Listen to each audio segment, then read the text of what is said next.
Bayangkan sebuah batu, keras, dingin, tak bernyawa.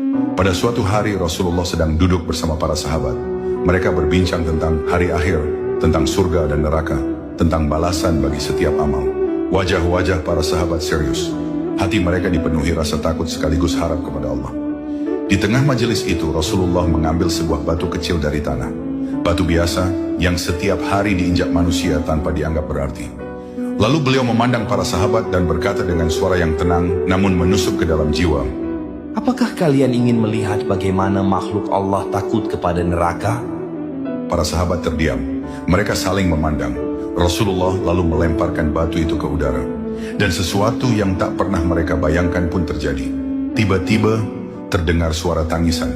Bukan tangisan manusia, tapi jelas itu adalah suara rintihan. Suara ketakutan. Suara jeritan yang membuat bulu kuduk berdiri.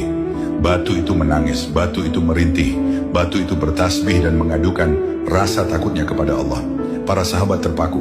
Sebagian dari mereka gemetar, sebagian menundukkan kepala. Air mata mulai mengalir di pipi mereka.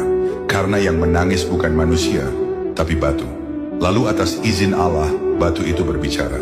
Dengan suara yang membuat langit seakan terdiam, batu itu berkata bahwa ia baru saja diperlihatkan neraka. Ia melihat api yang menyala-nyala. Ia melihat siksa yang membuat gunung-gunung hancur. Ia melihat bagaimana makhluk Allah diseret ke dalam azab yang tak terbayangkan. Dan karena itulah ia menangis. Karena takut menjadi bagian dari neraka. Rasulullah kemudian memandang para sahabat dengan penuh kasih dan berkata, Jika batu yang tidak berakal saja takut kepada neraka, lalu bagaimana dengan manusia yang diberi akal dan hati? Kalimat itu menghantam jiwa mereka. Ada sahabat yang langsung tersungkur, ada yang menangis terseduh-seduh, ada yang beristighfar tanpa henti. Mereka sadar, jika benda mati saja takut kepada neraka, lalu bagaimana dengan manusia yang setiap hari masih bermaksiat?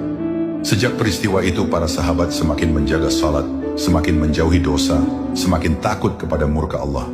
Karena mereka pernah menyaksikan sendiri bagaimana sebuah batu menangis karena takut neraka. Dan hari ini kisah itu sampai kepada kita.